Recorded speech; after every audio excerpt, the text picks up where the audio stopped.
लोग क्यों चढ़ाते हैं बाबा नीम करोली को कंबल।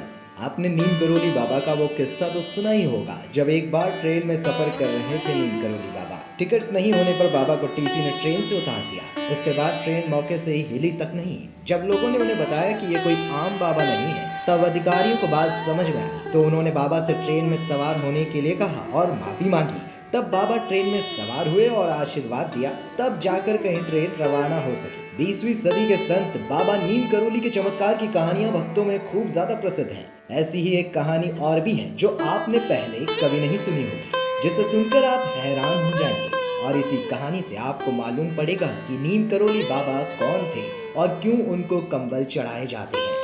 मनोवैज्ञानिक रिचर्ड एल्पर्ट, जो नीम करोली बाबा से मिलने के बाद बाबा रामदास बन गए, उन्होंने 1979 में नीम करोली बाबा के चमत्कारों पर एक बुक मिरेकल ऑफ लव लिखी। इसमें उन्होंने बुलेट प्रूफ कंबल नाम से एक घटना का जिक्र किया है। बाबा रामदास ने किताब में ये लिखा है कि बाबा नीम करोली हमेशा कंबल ओढ़ा करते थे, जैसा कि आपने भी उनकी काफी तस्वीरों में कंबल ओढ़े ही देखा होगा। इसीलिए लोग जब भी कैची धाम या बाबा के किसी अन्य आश्रम में जाते हैं तो मंदिर में कंबल भेंट जरूर करते हैं। इस कंबल को लेकर सन 1943 की एक कहानी भी है। एक बुजुर्ग दंपत्ति जो बाबा के बहुत अच्छे भक्त थे। ये परिवार काफी कुशल था और फतेहगढ़ में रहता था। अब कहानी यहाँ से शुरू होती है कि एक दिन बाबा बुजुर्ग दंपत्ति के घर पहुंच गए। उनका बेटा ब्रिटिश सेना में था और सेकंड वार के युद्ध में बर्मा फ्रंट पर तैनात था। वहीं दंपत्ति के घर जब बाबा पहुंचे तो बाबा ने कहा कि वो आज रात यहीं रुकेंगे। अब ये सुनकर तो भक्त खुश तो बहुत हुआ, लेकिन समस्या ये थी कि उस समय उनके घर में महाराज जी की सेवा करने के लिए कुछ खास नहीं था।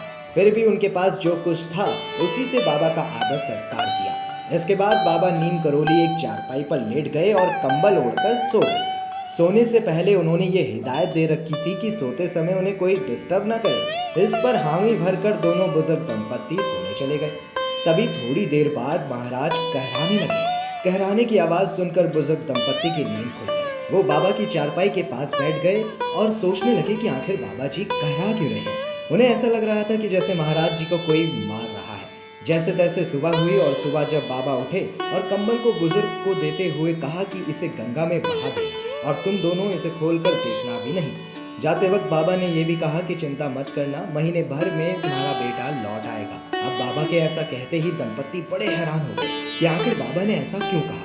वहीं इधर जब बुजुर्ग कंबल लेकर नदी की ओर जा रहे थे तो उन्होंने महसूस किया कि इसमें लोहे का सामान रखा हुआ है, लेकिन बाबा ने तो उनके सामने ही कंबल लपेट कर उन्हें दिया था। दंपत्ति ने बाबा की आज्ञा के अनुसार कंबल वैसे ही नदी में बहा दिया। करीब एक महीने के बाद बुजुर्ग का इकलौता बेटा बर्मा फ्रंट से लौट आया और लोग उसे देखकर बहुत खुश हुए और उसने घर पर सबको बताया कि एक दिन वो दुश्मन की फौज से घिर गया था। रात भर गोलीबारी हुई, उसके सारे साथी मारे गए, लेकिन एक वही था जो अकेला बच गया। वो कैसे बचा उसको कुछ पता नहीं है। रात भर वो जापानी फौज की गोलाबारी के बीच जिंदा बचा रहा। सुबह जब ब्रिटिश सैनिक आए तो उसकी जान में जान आई।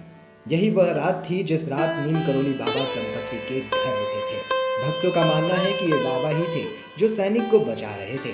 दोस्तों, आज भी देश विदेश से लोग नीम करोली बाबा के दर्शन के लिए आते हैं। उनका मानना है कि जीवन को सफल कर देने की शक्ति रखते हैं बाबा नीम करोली, जिसको हम कैची धाम के नाम से भी जानते हैं। यहाँ आकर सबके बिगड़े काम बन जाते हैं। फेसबुक के मालिक से लेकर एप्पल के फाउंडर तक नीम करोली बाबा को बहुत मानते हैं। देहरादून के धारकोट में स्थित नीम करोली बाबा का ये मंदिर अल्मोड़ा शहर से तकरीबन 35 किलोमीटर दूर पहाड़ियों की चोटी पर स्थित है। क्या आप कभी कैची धाम गए हैं? हमें कमेंट करके जरूर बताइएगा। नीम करोली बाबा की जय।